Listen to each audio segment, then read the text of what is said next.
რაც კი მოხდა ყველაფერი ქრისტეს ცხოვრებაში, ამას რო ერთი ჯვარცმა გამოაკლო. თუ ყველაფერი წყალში ჩაიყრება. იმიტომ რომ ვინაიდან ნინოზე დავიწყებ, ისევ ნინოზე ვიტყვი კანთელაშვილზე, იმიტომ რომ ნინოს ცოდვები თუ ღმერთი, ნინოს ცოდვებს თუ ღმერთი ჯვარზე არ გააკრავდა, არ იტკივილებდა თვითონ ღმერთი. ნინოს არანაირი შანსი არ რჩებოდა სამოთხეში დაბრუნების, მიხვდით? ამიტომ აქედან გამომდინარე ყველაზე მნიშვნელოვანი მომენტი მაინც ჯვარცმა, რა თქმა უნდა ყველაზე მტკივნეულიც, მაგრამ თქვენ წარმოიდგინეთ ყველაზე მნიშვნელოვანიც. იმიტომ რომ მას თუ არ ეტკინებოდა ჩემი ჩადენილი ცოდვა, მე შანსი არ მეძლეოდა დამებრუნებინა ჩემი დაკარგული სამოთხე. ამიტომაც აი ქრისტემ რა საოცარი რამ განახორციელა ჩემო ძვირფასებო და ყველაზე მთავარი სიტყვები მაინც იყო, როდესაც ჯვარცმის დროს, როცა აი ტკივილისგან უკვე ვეღარ უძლებს, ისე ძალიან სტკივა, წარმოიდგინეთ ვინც მანამდე იყო, ვინც დღემდე იყო და ვინც ამის შემდეგ კიდე იქნება. აი ამ ადამიანის ყველა ჩადენილი ცუდი საქციელი სტკიოდა ჩვენი იესო ქრისტეს და მოულოდნელად მოიკრიფა ძალა, აღაპყრო თვალები მაღლა მამის მიმართ და თქვა, მამაო, ამათ აპატიეო. რამე თუ არ იციან, რას ჩადიან, არ იციან, რომ თავის ღმერთს, რომელიც მათ გადასარჩენად მოვიდა, მათ ასე ექცევიან და ამის გამო არ დასაჯოქთო. ნახეთ, ეს უკვე არის სიყვარულის მწვერვალი, შეიძლება ითქვას, და ეს არის ზუსტად სამოთხეში დაბრუნების გარანტი. მაგრამ ეხლა ყველაზე მთავარი რა იყო? ბოლომდე რომ გაეძლო ამ ტკივილებს. აი შეიძლება ეხლა დედას რო ბავშვი აბრაზებს, ხო ეს ძალიან არ ეტკინებოდა, რა თქმა უნდა. არც ვიღაცამ ტყუილი თქვა, ესე ძალიან შეიძლება, მაგრამ თქვენ ვიცით რომ არსებობს კაცის მკვლელები, არსებობენ ძალიან ცუდად რო იქცევიან ასეთი ადამიანები, აი ომებს რო იწყებენ და მილიონობით ხალხს რო ანადგურებენ და ხოცავენ, ხო ვიცით რომ ასეთი რამები არსებობს. და ახლა წარმოიდგინეთ ასეთი ადამიანების ცოდვები როგორ ეტკინებოდა ღმერთს. და ერთი ადამიანის ცოდვაზეც კი რო უარი ეთქვა, აი ერთი ადამიანი, მაშინ აღარ ახსნურდებოდა გამოხსნის საიდუმლო. და ზუსტად ეს არის ქრისტეს ძალა და ქრისტეს გამარჯვება, რომ უკანასკნელი ყველაზე მძიმე ცოდვილი ადამიანის ცოდვაც ბოლომდე დაითმინა და ბოლო სიტყვების თქვა ახსნრულდაო. ახლა კი ჩაიბარე ჩემი სული ღმერთო, მამას უთხრა ძემ და დასრულდა გამარჯვებით. ეხლა მინდა გითხრათ, დღეს არის დიდი შაბათი. აი ახლა რა საოცარი რამ ხდება, რო იცოდეთ წირვას. თავიდან 6 საათზე ქრისტე ჯვრიდან რო გადმოხსნეს, ჩვენი ღმერთის, ესე იგი დაკრძალვა, ანუ სამჯერ ტაძარს სულიან გარდამოხსნით, შემდეგ წესს აუგებენ მაცხოვარს და შეასვენებენ, ანუ ესე იგი დამარხავენ. და უცბად გადაეგმება ამას შაბათის წირვა, ამ პროცესს და საოცარი რამ ხდება. მოძღვრები შავ სამოს იხდიან და თეთრს იცვამენ და უცბად სიხარული შემოდის ტაძარში. რატო იცით? აი ამ დროს ქრისტეს სული ჩავიდა ჯოჯოხეთში და ქრისტე სადაც ჩავა, ნინო ძვირფასო ჯამბაზიშვილს ვეუბნები, სადაც ქრისტე ჩავა, ყველაფერი სამოთხეთ იქცევა.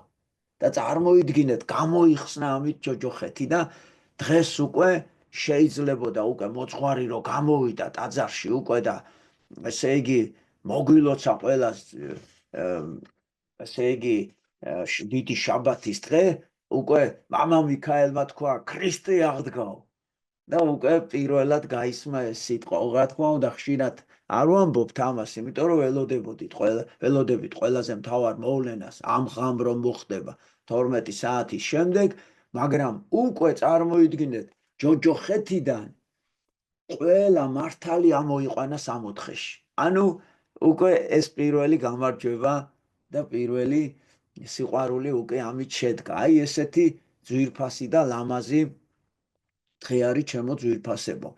იესო ქრისტეს ჯვარცმა. იესო ქრისტე ღმერთად ირწმუნა და მისი მოძღვრება მხოლოდ ზოგიერთმა ისრაელელმა მიიღო. ხალხის უმეტესმა ნაწილმა კი უარყო. ეს უფრო იმიტომ მოხდა, რომ მღვდელთმთავარნი და მწიგნობარნი ემტერებოდნენ მაცხოვარს. იმიტომ რომ ქრისტე იმათ ცუდსაქციელს ამხელდა და მათ ბრმა მწყემსებს უწოდებდა.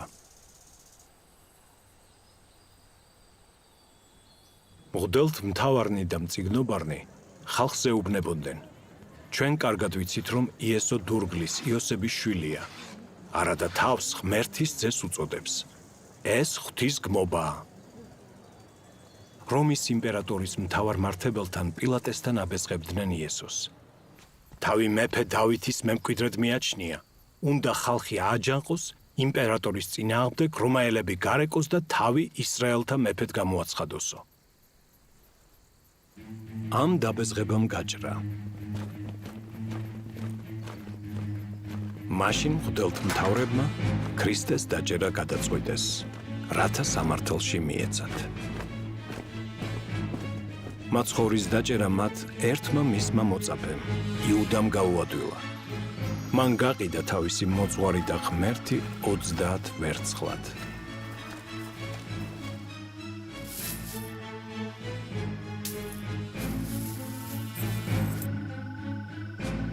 ასწავლა მისი სამყოფელი. ღამით თავს დაასხა მღვდელთმთავრები და გუშაგები და დააჭერინა. დღისით დაჭერა ვერ გაბედეს, რადგან ხალხის აჯანყების ეშინოდათ. მისცეს მაცხოვარი სამართალში. განსჯის დროს ქრისტემ თავი ღვთის ძედ აღიარა. მაგრამ ქვეყნის მეფობის სურვილი უარყო. მეუფება ჩემი, არა ამის სოფლის საგანი არს. პილატემ იესოში ვერ დაინახა ვერცერთი დანაშაული და ის გაამართლა. მაგრამ რადგანაც მღვდელთმთავრებისაგან აღელვებული ხალხი ხმამაღლა და დაჟინებით ითხოვდა იესოს სიკვდილით დასჯას, ამიტომ სულ მოკლე პილატემ მათ უფლება მისცა ეწამებინათ და ჯვარს ეცვათ ქრისტე. თავად კი თქვა: უბრალო ვარ მე მაგ მართლის სისხლისგან. ამაზე ხალხმა უპასუხა: სისხლი მაგისი ჩვენ ზედა და ჩვენ შვილთა ზედა. მაცხოვარი წაიყვანეს გოლგოთას მთაზე. აქ სჯიდნენ ყველა დამნაშავეს.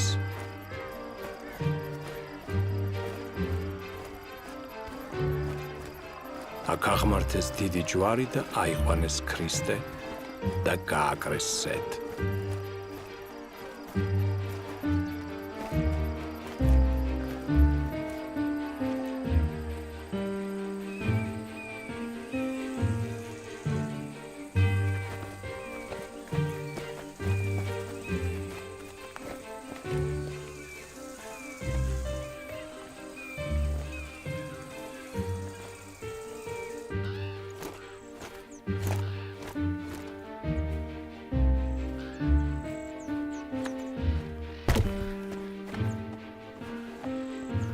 როცა ჯვარს აცვალდნენ იესოს, ის კი არ წყევლიდა თავის მწვალებლებს, არამედ უფალს ევედრებოდა: მამაო, მიუტევე მათ, რამე თუ არ იციან, რას აიქმან.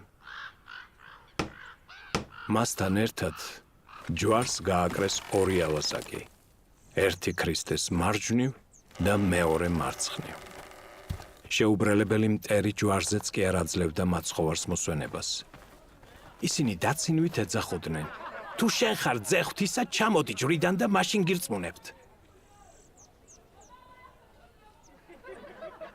ერთმა ჯვარცმულმა ავაზაკმა კი დაცინვით უთხრა იესოს: თუ შენ ხარ ქრისტე, იხსენ შენი თავი და ჩვენც.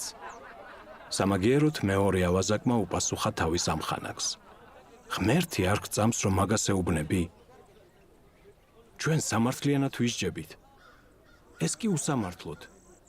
ეს რომ თქვა, სახე იესოსკენ იბრუნა და მოწიწებით უთხრა: მომიხსენე მე უფალო, ოდეს მოხვიდე სუფევითა შენითა. მაცხოვარმა უპასუხა: ჭეშმარიტად გეუბნები შენ, დღესვე ჩემთან იქნები ცის სასუფეველში.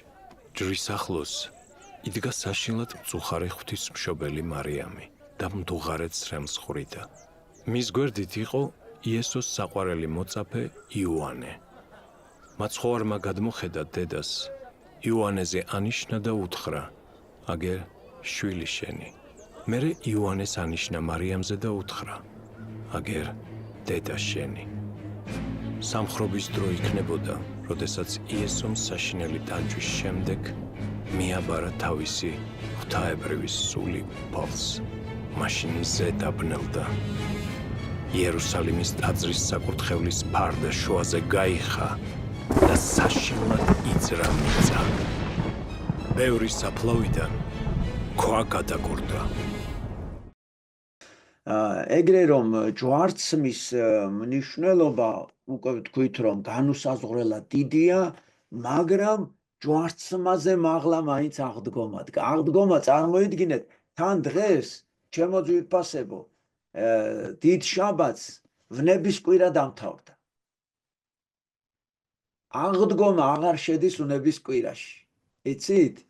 რატო ეხლა ესეც საინტერესოა? იმიტომ არ შედის, რომ აღდგომა ვნების კვირაზე მაღლა დგა. ეხო ერთხელ გითხარით, რომ ვნების კვირა იმდენად დიდ მადლს ატარებს, რომ მთელი ერთი კვირა მთელ დანარჩენ წელიწადს უდრის, მაგრამ რა თქმა უნდა აღდგომის გამოტოვებით. აი ყველა საუფლო დღესასწაული, ყველა ერთად, თავის ჯვარცმიანად, ყველაფერი ერთად აღებულზე მაღლა დგა ერთი აღდგომა. რატო ამ დროს აი სული იმ ნატანჯ ჩვენთვის შეწირულ სხეულში შედის და მკვდარი აღდგება. ესე იგი, ღმერთმა თავისი მკვდარი სხეული გააცოცხლა. და აქედან გამომდინარე კაცობრიობის ისტორიაში ყველაზე დიდი სასწაული მოახდინა. ჩვენთვის ნაწამები თავისი მკვდარი სხეული გააცოცხლა. და ეს რა თქმა უნდა არის დღესასწაულთა დღესასწაული, ყველაზე და ყველაფერზე უფრო მაღლა მდგომი და ესე იგი აი ასეთი რამე არის, რომ რაც კი სიტყვები არსებობს, რაც კი გრძნობები არსებობს, რაც კი მადლი არსებობს მთელ კაცობრიობაში, 4 სიტყვა გადაწონის ყველაფერსო. ეს 4 სიტყვა არის ქრისტე აღდგა, ჭეშმარიტად აღდგა. ანუ ეს პირველი ადამიანის უწყება, ვინც მეორეს ეუბნება და მეორე ადამიანის მტკიცებულება და დათანხმება ამ სიტყვის მნიშვნელობაზე, რომელიც პირველ ადამიანს ეუბნება. ნახეთ რა საოცარია. ესე იგი, დასრულდა სიკვდილი, დასრულდა ჯოჯოხეთი. ამიერიდან სიკვდილი თავად მოკვდა. სიკვდილი ჯვარზე გააკრა ღმერთმა და თავისი აღდგომით გაანადგურა სიკვდილი. სიკვდილი აღარ არსებობს. აი ქრისტიანმა რო თქვას, რომ მე სიკვდილის მეშინიაო, იცით რას ნიშნავს? ჯერ მას არ გაუგია რა არის აღდგომა, ვერ გაიგო ჯერ. ამიტომ არანაირად ქრისტიანს, ვინც კარგად გაიგებს რა გააკეთა აღდგომას ღმერთმა, არანაირად აღარ უნდა ეშინოდეს ამის.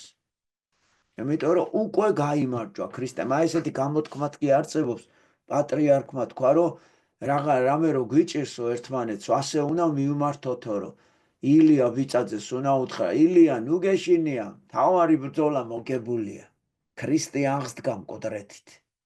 აი ეს არის ყველაზე მთავარი. ამიტომ ჩვენ როცა გაგვიჭირდება, ერთმანეთს აი ამ სიტყვებით უნდა გავამხნევოთ და ამ სიტყვებით უნდა მივმართოთ და ამ სიტყვებით უნდა ვანუგეშოთ, იმიტომ რომ ასეთი დიდი განცდა, ასეთი დიდი აზრი არც ერთ სიტყვაში არ არის ჩადებული. ეგრე რომ ჩემო ძვირფასებო, მინდა ესე იგი მოგილოცოთ ღვთაებრივი ცეცხლის გარდამოსვლა რომელიც დღეს განხორციელდა და რა თქმა უნდა ჩვენ ეს ძალიან გვაბედნიერებს. იყო დასმული ეს შეკითხვა და მე ამ ღვთაებრივ ცეცხლზე პატარა ისტორიას მოგიყვებით და აღარ გადაგყლით, იმიტომ რომ ყველა მოსამზადებლები ვართ, რომ ამის თევაზე მთელი ყურადღება ტაძარში გადავიტანოთ. მე ერთი სასიხარულო ინფორმაცია მაქვს, გურიიდან ჩემი ნათლული მოემგზავრება ჩემთან და ჩემთან ერთად უნდა ესე იგი დარჩეს ტაძარში. ჩემი ინსტიტუტის მეგობარია სერგო ტუსკია, გურიაში ცხოვრობს აცანაში და ჩემი ნათლულია ანასტასია, რომელიც განსაკუთრებული გოგოა. აი ისე ყვარებია, ოჯახიდან მარტო ამას ყვარებია ეკლესიიდან, თურმე არაცდენს წირვა ლოცვას და ეხლა აი საგანგებოდ ჩამოვა ჩემთან და ერთად უნდა დავდგეთ ჩემ ტაძარში, ისეთი ბედნიერი ვარ. ხო, მოკლედ, ესე იგი ღვთაებრივ ცეცხლზე გეტყვით და დავასრულოთ მალევე. ესე იგი მეოთხე საუკუნემდე წარმოიდგინეთ ქრისტიანთა დევნა მიდიოდა. ქრისტიანები სულ აწამებდნენ, სადაც ნახულობდნენ და ამიტომ იმალებოდნენ გვირაბებში, იმალებოდნენ ტყეებში და მიუდგომელ ადგილებში. და პირველი ასეთი დიდი მეფე, ვინც ირწმუნა ქრისტიანობა, ეს არის კონსტანტინე დიდი. და დედამისს ერქვა ელენე. აი ჩვენ აქ ელენე ვარდოსანიძე გვყავს, ლამაზი ჩემი მეგობარი. ხო და კიდე მრავალი ელენე გვყავს ჩვენ, ვიცი რომ ეს სახელი საქართველოში ძალიან პოპულარული სახელია, გვიყვარს ეს სახელი ქართველებს. ხო და მის დედას ერქვა ელენე. ხო და კონსტანტინე დიდმა დაიწყო უკვე არა დევნა ქრისტიანების, დაუძახა, მოდით აბაო, ნუ გეშინიათ, აღარ გაწამებთო, მე თქვენი მფარველი ვარ. ხო და მართლაც მოიძიეს ქრისტიანები და ასე გაიგო კონსტანტინემ, რომ ქრისტე ჯვარზე გააკრეს და მასთან ერთად ორი ავაზაკი და გოლგოთის ადგილი, სადაც ქრისტე ჯვარზე გააკრდა, ფაქტობრივად იქ ცხოვრება შეჩერდა. და წლების განმავლობაში ამ ადგილას, ხო, ქარისა და წვიმის და მრავალი, ესე იგი, ბუნებრივი პროცესების შედეგად ის მთლიანად მიწამდაფარა ის ადგილი. ხო და ელენემ ესე იგი გადაწყვიტა კონსტანტინემ და ელენემ მოეძებნათ გოლგოთის ადგილი და გათხარეს ეს მიწა და აღმოჩნდა სამი ჯვარი. ეხლა როგორ უნდა გაიგონ, რომელია ქრისტესი და რომელია ავაზაკების. ხო და აი ამ დროს იქვე მოშორებით იყო სასაფლაო და მიცვალებულს და არ ადამიანს მოასვენებდნენ. წაიღეს და მიცვალებული გააჩერეს პროცესი და თქვეს, რომ აბა ერთი წუთითო აი ჯვრები უნდა შევახოთო და თუ ქრისტეს ჯვარი შევახეთ, თქვენი მიცვალებული შეიძლება გაცოცხლდეს. იმათაც გაუხარდათ, აბა თუ მიცვალებულებს გაგვიცოცხლებენ, დაველოდებითო მაშინ. შეახეს ერთი ჯვარი, არაფერი. შეახეს მეორე ჯვარი, არაფერი და როდესაც ქრისტეს ჯვარი შეახეს, მიცვალებული გაცოცხლდა. ეს ჯვარი წამომართეს ფეხზე და ეს არის ჩვენთვის, ყველასთვის ძალიან ცნობილი დღესასწაული ჯვართამაღლება, 27 სექტემბერი. აი ახლა ამის საპატივსაცემოდ დედოფალმა ელენემ აი ამ ადგილას აუშენა, ეს ხო ქრისტეს ჯვარცმის ადგილია, სიკვდილის ადგილია, ანუ საფლავია მისი, ხო? და აი ამ ადგილას ააშენა პირველი პატარა ტაძარი, რომელსაც კუუკლიის ტაძარი ქვია, კუუკლია. და ღმერთმა მოიღო მადლიერება და პირველი აღდგომა რო უწევდა ამ სიყვარულის, ამ აღსრულებული ფაქტის შემდეგ, აგებული ტაძრის შემდეგ, აღდგომის წინადღით, ანუ დიდ შაბათს, რომ მეოთხე საუკუნეში დიდ შაბათს ღვთაებრივი ცეცხლი გარდამოვიდა. აი ასე დაუდო საფუძველი მეფე კონსტანტინემ და დედოფალმა ელენემ ცეცხლის გადმოსვლა. მას შემდეგ, ჩემო ძვირფასებო, ყოველ დიდ შაბათს, ანუ აღდგომის წინა დღით, დაახლოებით 3-დან 4 საათამდე ქართული დროით, 3 საათის შემდეგ. იქ ხდება ეს სასწაული. ეხლა რატო აკვირდება და გულის ფანცქალით რატო ელოდებიან ადამიანები ამ ღვთაებრივ ცეცხლს? იმიტომ რომ ასეთი წინასწარმეტყველება არსებობს, რომ მეორედ მოსვლის წინო. აი როდესაც ანტიქრისტე მოვა, გამეფდება წუთის ოფელში, ღვთაებრივი ცეცხლი აღარ გადმოვაო. და ადამიანებს ეშინიათ, ვაიმე ხო არ მოდის ანტიქრისტე და ამიტომ მთელი ყურადღება ცეცხლისკენ არის გადატანილი. ხო და მე მაინც მინდა გითხრათ, რომ თუ უფლის კურთხევა იქნება, ეს დღეც ჩვენ იოლად უნდა გადავიტანოთ, იმიტომ რომ ღვთაებრივი ცეცხლის გარდამოსხსნა არ არის ჩვენთვის მთავარი. ჩვენთვის მთავარი რწმენაა ქრისტესი, ჩვენთვის მთავარია, რომ ბოლომდე მართლმადიდებლურ სარწმუნოებაზე ვიდგეთ და როგორც გითხარით, დავიბრუნოთ ჩვენი დაკარგული სამოთხე. აი ჩვენი მიზანი ეგ არის. რა თქმა უნდა, ღვთაებრივი ცეცხლიც კარგია, სხვა სასწაულებიც ძალიან კარგია, მაგრამ ჩვენი მიზანი არის სამოთხის დაბრუნება და ღმერთთან ურთიერთობის აღდგენა. და მინდა გითხრათ ერთი ძალიან ყურადსაღები მომენტი.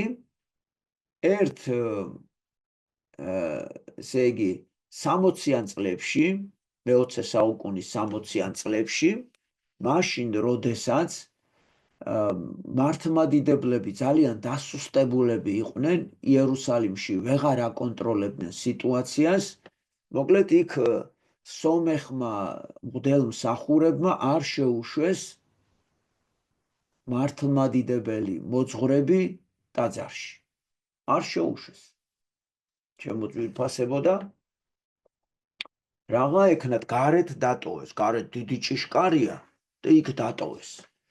ხო და მერე როდესაც 3 საათი შესრულდა, იმათ იფიქრეს, რომ ყველას ხელიდან გადმოვიდოდა ღვთაებრივი ცეცხლი. მაგრამ აი 3 საათი დადგა და 4 გახდა, 5 გახდა, ცეცხლი არ გადმოდის. ყველას ეშინია რა მოხდა და დაგვიანებით გადმოვარდა იქიდან ცეცხლი. ამ სომეხ მღვდელმთავრებს არ წაეკიდა მათ სანთლებს ცეცხლი, გამოვარდა გარეთ ცეცხლი, გარეთა შესასვლელის კარები გახლიჩა შუაზე, სვეტი, დიდი სვეტი, გახლიჩა შუაზე, გამოვარდა და ყველა მართლმადიდებელის სანთლებს თავისით მოეკიდა და დაამტკიცა, რომ ცეცხლი მარტო მართლმადიდებელი მღვდელმთავრის ხელიდან გადმოდის და მას შემდეგ მიუხედავად იმისა, რომ იქ სხვა სარწმუნოების ხალხი უფრო ესე იგი დიდ თანამდებობებზეა და უფრო მეტი გავლენა აქვთ, მაინც უთმობენ კუკლიაში შესვლას მართლმადიდებელ პატრიარქს. აი როგორც დღესაც მოხდა. იმიტომ რომ ფაქტობრივად ღვთაებრივი ცეცხლის გარდამოსვლა მართლმადიდებელი კაცის ხელიდან უტყუარი დასტურია მართლმადიდებლობის ერთადერთობის ჭეშმარიტებისა. აი ესეც ერთ-ერთი ლამაზი დასტურია. მინდა ასევე ეს ფაქტი დავაკავშირო ჩვენს საქართველოში მცხეთაში მეფობდა ამ დროს მეფე მირიანი და მისი მეუღლე დედოფალი ნანა, აი ამ პერიოდში და მათაც ამ დროს წმინდა ნინოა შემოსული საქართველოში, აი როცა ეს პროცესები მიმდინარეობდა, წმინდა ნინო იცით რომ ვაზის ჯვრით ქადაგებდა ქრისტიანობას, ჯერ ნანა დედოფალი განკურნა, შემდეგ მირიან მეფეც დაარწმუნა ჯვრის სიდიადეში და სხვათა შორის კონსტანტინეს წინააღმდეგ ჰქონდა სპარსელებს ომი და ამ ომში სპარსელების დამხმარედ საქართველოც ღებულობდა მონაწილეობას მირიანის ხელმძღვანელობით და მირიანმა დაინახა, რომ ამ ომში კონსტანტინე მეფეს დროშებზე, ბაირაღებზე ყველგან ჯვრები ჰქონდა გამოსახული. და რა ხდებოდა ვერ მიხვდა, სადაც გახედავდა ჯვარს ხედავდა. სხვათა შორის არქიმანდრიტი რაფაელ კარელინი ამბობს, რომ პირველი ღვთაებრივი ცეცხლის გარდამოხსნა, გამოცხადება ჰქონდა მირიან მეფეს. აი სანამ კონსტანტინოპოლში დატრიალდებოდა ეს ამბები. არაერთხელ ამას დაემატა, რომ წმინდა ნინო შემოვიდა ვაზირჯვრით, ომში რო ნახა კონსტანტინე დიდის ვაირაღებზე ეს ჯვარი და ბოლოს იცით თქვენ რომ იქინა რომ დაბრუნდა თოთის მთაზე მოულოდნელად ჩუადღე დღეს დაღამდა ისე რომ ვერაფერს ვერ ხედავდა, ვის არ თხოვა თავის კერპებს დახმარება და ეს დახმარება ვერ მიიღო და ბოლოს თხოვა რომ აი წმინდა ნინოს ღმერთო თუ ჯვარი არის მართლაო ღმერთის სიმბოლო ქრისტიანობისო მაშინო გამინათეო და მეც ვირწმუნებო და ასე მოულოდნელად განათდა და მეფე მირიანმაც ირწმუნა და აი ამ დროს კონსტანტინეს მისწერა წერილი რომ მზად იყო მცხეთა და საქართველოც ასევე ქრისტეს შესდგომოდა და გამოუგზავნა მღვდელმთავარი იოანე და სასულიერო პირები კონსტანტინემ და საჩუქრად მირიან მეფეს ჩამოუტანეს ამ ხო გითხარით რომ გათხარეს ეს ქრისტეს ჯვარცმა ხო იპოვეს ბავშვებო და 4 სამსჭვალი აი ზედრო დაალურსმეს ქრისტე ფილმში მინდა გითხრათ რომ არასწორია 3 ლურსმანი ერჩება ფილმში და არ არის სწორი ანუ თითო ფეხზე ცალკე დაარტყეს როგორც ხელებში ჩაარტყეს თითო ასევე თითო ფეხში თითო ჩაარტყეს ანუ სულ 4 სამსჭვალი ანუ 4 ლურსმნით დაჭედეს ჯვარზე იესო ქრისტე და ეს ჯვარცმა რო იპოვეს ეს 4 ლურსმანიც ანუ სამსჭვალი ქვია სხვანაირად და მეფე მირიანს ისე გაუხარდა რომ მცხეთაში მირიანმა და ნანამ გადაწყვიტეს ქრისტიანობის მიღება რომ 4 სამსჭვალიდან 2 საჩუქრად გამოგვიგზავნა ქართველებს და მინდა გითხრათ რომ 1 სამსჭვალი დღესაც საპატრიარქო რეზიდენციაში ინახება მე პირადად ჩემი თვალით მაქვს ნანახი და 1 როგორც ვიცი რუსების ცუდი ჩარევით დაიკარგა ანუ იმათ უნდათ მოპარვა მიჰქონდათ რუსეთში და გადაუბრუნდათ ეტლი და სადღაც მდინარეში ჩაუვარდა და ვეღარ იპოვეს მე როგორც ვიცი და 1 კი ვიცი რომ 1 დღესაც საქართველოში აი აბა მოდი 1 შევეცადო თუ ჩავდე ახლა ჩემი ისა იქნება ბოლოს დაგინახოთ და ისე დავემშვიდო აღარ ირთვება რა ვიცი ლექსომას ჩვენც არ ვთვალავთ. ჩაირთო ეგე იდება უფას ესე იგი ბოლოს მაინც დავინახეთ ერთმანეთი და შემოგვიფასებო ახლა კი დადგა დრო როდესაც მთელი ყურადღება უნდა გადავიტანოთ ამ ღამეზე იმიტომ რომ ეს ღამე ყველა მთელი წლის 364 დღეზე აღმატებულია ეს სულ რამოდენიმე საათი ნახეთ 11 საათზე დაიწყება საგანგებო ლოცვები ეს გარდამოხსნა შებრძანდება შიგნით ტაძარში მერე უნდა ყველამ დატოვოს ტაძარი და 12 საათისთვის ასეთი წესია საქართველოში და საერთოდ ყველგან ყველა მართლმადიდებლური ეკლესიის ტაძრები უნდა იყოს დაიკეტოს ეს სიდრას განასახიერებს რომ საფლავია ამ დროს ტაძარი მერე ჩვენ სამჯერ შემოულით ეს ნიშნავს რომ მივადექით ქრისტეს საფლავს და შესასვლელში მოძღვარი წაიკითხავს ლოცვებს და პირველად დაიძახებს ქრისტე აღდგაო და შეიღება კარები და დაიწყება განუსაზღვრელი სიხარული გულში აი ისეთი რომელსაც ვეღარ მოერევი და ცრემლებად წამოვა ნინო ჯამბაგიშვილი რო იტირებს ვიცი და მეც აიღებს თხოვ რომ ცრემლები წამოვა მე დამბურთვა რო წარმოვიდგენ თან წელს პირველად მეც ვკითხულობ ლოცვებს ზირვაზე და ძალიან ემოციურია უფრო ანუ ესე იგი მონაწილეო დიახ სახურო ეს კიდევ უფრო აღემატება ამ ყველაფერს ჩემო ძვირფასები უпростად ლექსო მასწავლებელზე უნდა მოგიყვეთ ხარ მოგიყვეთ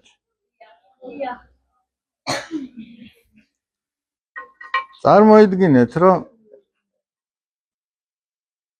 აი ეს არის ადამიანი რა არის ეს ნახში ეს არის ადამიანი ხო და ამ ადამიანს უნდა რომ სხვა ადამიანებიც აანთოს. აი ნახე აქ სხვა ნახშირებიც არის. უფრო სწორად სხვა ადამიანებიც არის. ჩვენ ხო ამას ადამიანი დავარქვით. აი სხვა ადამიანებიც არის. დაეუბნება ახლა მოდითო ჩემთანო, აჰა, მოვიდნენ ესენიც. აბა ელოდება, მაგრამ არ ინთებიან. რატო? რატო არ ინთები? ნუცა, რატო არ ინთები? იმიტომ რომ ცეცხლი არ არის. ცეცხლი არ არის, კიდე რატო არ ინთები? ანდრე. ჯერ ის ადამიანი არ არის ანთებული, რომელმაც უნდა აანთოს. ჯერ ის არ არის ანთებული და სხვები რანაირად უნდა აანთოს, ხო მართალია? ეხლა ამან ერთმა როგორც არ უნდა მოინდომოს. თვითონ თუ ჩამქრალია და გულმხურვალი არ არის, სხვები აბა რანაირად უნდა აანთოს, ხო მართალია? აბა ერთი მოდი ეს გულმხურვალი ვისაუქნათ ასანთი მომიტანეთ. მერე ვნახოთ რა მოხდება. მერე თუ აანთებს სხვებს ეგ ძალიან მაინტერესებს. ერთ გულმხურვალე ადამიანს თუ შეუძლია რომ სხვებიც გულმხურვალე გახადოს. მომეცი, მოდი აანთე.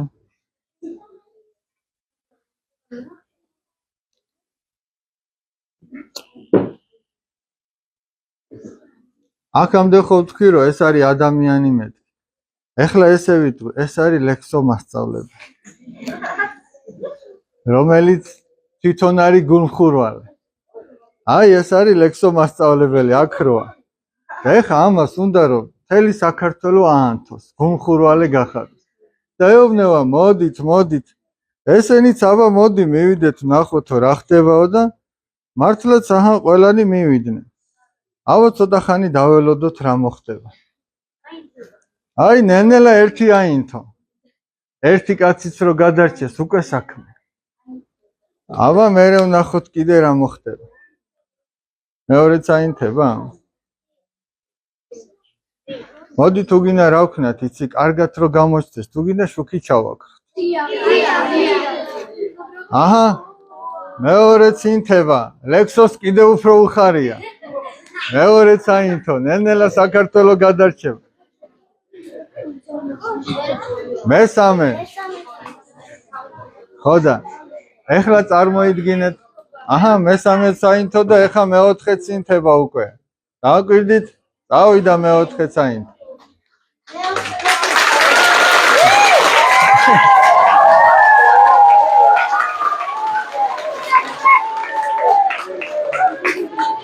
ეხლა მთავარი.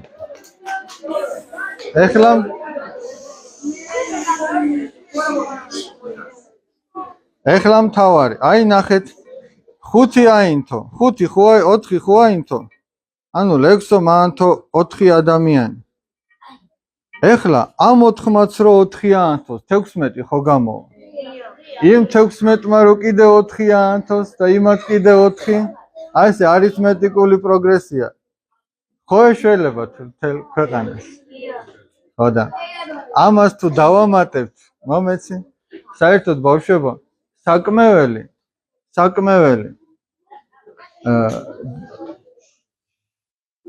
დაკავშირებულია ლოცვასთან.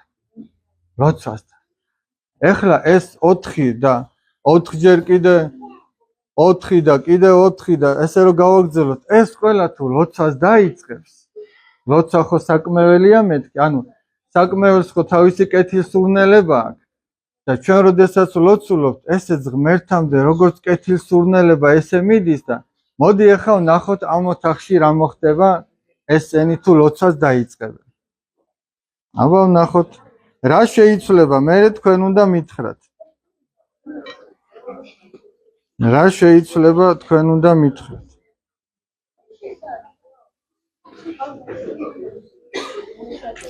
აბა ვნახოთ, ამ ოთახში რამე თუ შეიცვლება. ისე რა შეიცვლება თქვენი აზრით? კეთილსურნელება გაჩნდება. ხო და ეხლა ნახეთ, თავარი რა არის? ჩვენ სამშობლოში ესეთი კეთილსურნელება დადგება და ღმერთამდე კეთილსურნელებად ავა, აი მაგკაცის მოღვაწეობის შედეგად.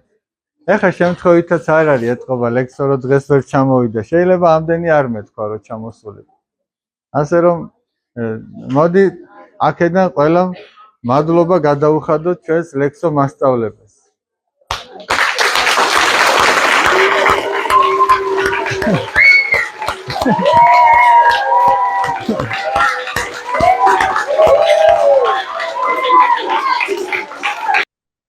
ვირა მოგეფეროთ ყველას, მოგესიყვარულოთ, გამოგიგზავნოთ სააღდგომო გულები, ყველას წითელი სააღდგომო გულები და ერთი კვერცხის ისტორია, ანუ მოდი ესენი აღდგომა რო იქნება, ნინო მერე მოყვეთ. გივი მასწავლებელო, აბა გითხარით თქვენი სიტყვა და დავასრულოთ ლამაზად, გემრიელად და მოვემზადოთ.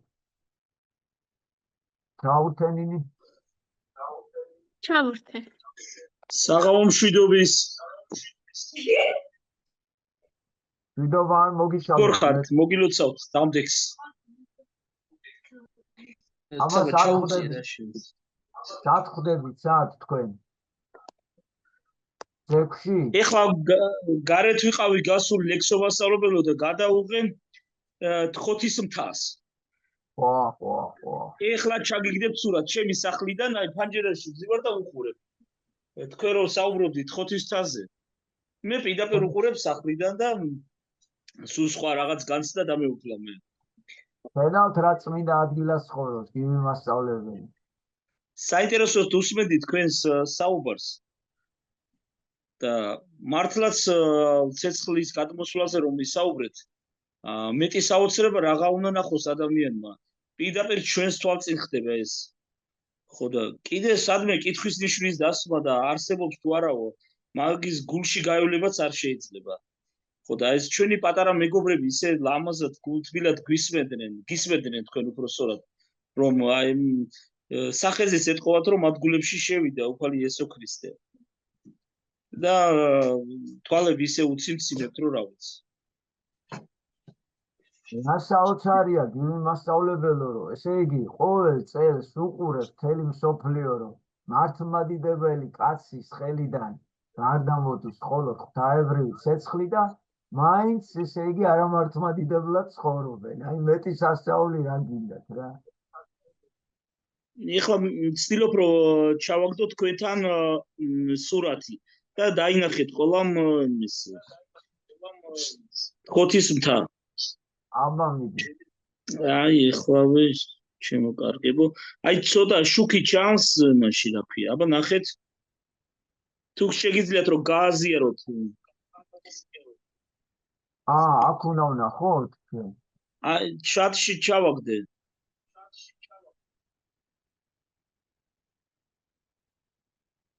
ვერ არ მოსულა და მაგდენი ხანი უნდა? არ ვიცი. აბა ნახეთ ეხლა. წესი თუ იყოს. ეხლა გამოიგზავნა. აი ეხლა დაიწყო შემოსვლა. აჰა.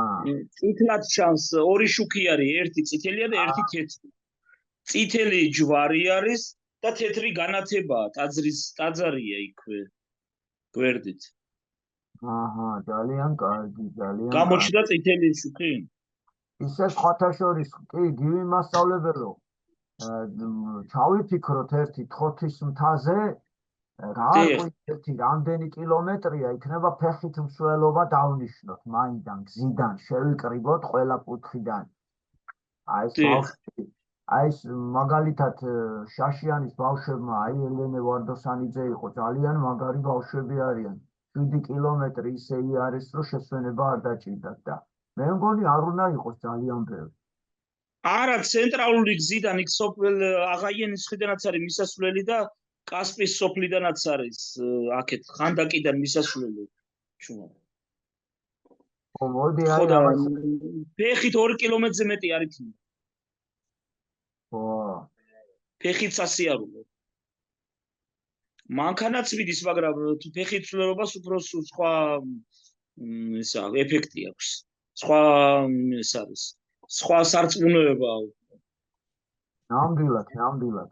მოდი მაშინ ყურადღება რომ აღარ გავფანტოთ, მთელი ყურადღება გადავიტანოთ ესე იგი სააღდგომო ღამის თევაზე, ვინც რა თქმა უნდა. აბა ეკატერინეს რა უნდა ერთი?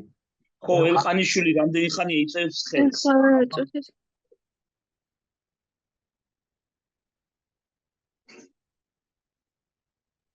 დავურთე. მიდი ეკატე, ხო, გისმენს ახლა. რაღაცის თქმა მინდოდა, აი აღდგომაზე პასკებს და წითელ კვერცხებს როღებან ხოლმე რა კავშირებს აღდგომას და ანუ რა შუაში აღდგომასთან ეს წითელი კვერცხები და პასკა. მოდი გივი მასწავლებელო, როგორც თქვით, ეგ ხო უკვე აღდგომა არის და მოდი აღდგომას ვისაუბროთ ეგენი. ეხლა ჯერ ეკლესიისკენ წავიდეთ. მაინც ვთქვათ, რომ მე მაგალითად წაკითხული ვინაიდან წითელია ჩემო ეკატერინე, რა თქმა უნდა ასოცირდება ქრისტეს სისხლთან და მე როგორც ვიცი, მარიამ მაგდალინელის ისტორიიდან საეკლესიო ლიტერატურაში მაქვს წაკითხული, გარემ მოვყვეთ და დავამთავროთ. ხო და ნახე როგორი ისტორია იყო. პირველი მარიამ მაგდალინელმა დაინახა მკვდრეთით აღმდგარი მაცხოვარი. ხო და ამოვიდა და ყველას ეუბნება ქრისტიანობა და ეს აკრძალული იყო და დაიჭირეს და მიჰგვარეს მეფეს. მეფე დასცინის ეხლა რა, აბა მკვდარი გაცოცხლდაო, შენო მაგას ამბობო? ხო ეს იძახი ქრისტიანობაო. ხო და ამ მეფეს ჩემო ეკატერინე ძალიან ყვარებია კვერცხის ჭამა. თან მოხარშული კვერცხები, ასე დიდითასით ედგა თურმე და აიღებდა ამ მოხარშულ კვერცხს, გატეხავდა და დღეში რამოდენიმე სჭამდა და აუღია ეს მოხარშული თეთრი კვერცხი. ხო და აი ეს ხედავ რა არისო, ეუბნება მარიამ მაგდალინეს, კიო კვერცხიაო. აი ეხლა ესო, შენ ხო იცი რომ ეს მიყვარსო? კიო უთხრა ვიციო. ხო და მე ეხლა ამასო ავაგდებო, უნდა შევჭამო რა და ავაგდებო და ისე არ ამდგარა თქვენი ქრისტე, როგორც ეხლა რომ ავადგე არ გაწითლდება ეს კვერცხიო, რა გააწითლებსო ხო კვერცხსო. ხო და თან დასცინის რა თავის ჭკუაში. აგდო გოგო უცბად და არ გაწითლდა კვერცხი და რომ ჩაუვარდა წითელი და შეეშინდა და გაუვარდა ხელიდან და მარიამ მაგდალინელი გაიქცა დაავლო წითელ კვერცხს და უფრო თამამად და გაიქცა ქრისტიანობა და მე ასეთი რამე მაქვს წაკითხული და კარგი გოგო ხარ, ესეთი შეკითხვა რომ დასვიდა, შემდეგ გაკვეთილზე უკვე ხო იქნება აღდგომა ყველას ქრისტიანობათი მივესალმები. მამა ზაქარიას კითხოთ ეს კარგად და აბა ვნახოთ სხვა ვერსიებიც იქნება აუცილებლად. ესე იგი მოვისმინოთ ეს ვერსია და აღდგომაზე გაიხარე ლექცომასწავლებელი, გაიხარე. ეკატერინე მცხეთის რაიონში ყველაზე ლამაზი გოგო არის. მცხეთა მაგარია, იმიტომ რომ თხოთისთა არის იქა და კვართია და ყველაზე კი. და ამიტომ სვავს ესეთ კარგ კითხვებს. გენაცვალეთ. გეფერებით ყველას ძვირფასებო. მარიამ მასწავლებელმა მთხოვა ჩართვა და ვურთავ, მაგრამ ვისა? თამარ მასწავლებელს. მისჩართი მინდოდა და დავასრულოთ საყვარელი. აბა დროებით, გეფერებით ლუიზას და მანანას, ელენეს, ყველას ძვირფასებს, ლამაზებს, ირმა მასწავლებელო მოგეფერებით. ყველას გეფერებით და გადავიყანოთ ეხლა მთელი ყურადღება. ღამე ილია, გენაცვალე ილია. ხო, ვინც ახში ხვდებით კიდე ბავშვებო, აბა თქვენიცით დილით ლამაზი დილა გაგითენდეთ აღდგომის. აბა მიყვარხართ და დროებით, აჰა. კიდე სააღდგომო გული კიდე გამოგიგზავნეთ, აჰა. აბა ახამდის და დილოთავთ ყველას, მეც კილოც. კარგად, დროებით. კარგად იყავთ, კარგად. დაუქნია ხელსა.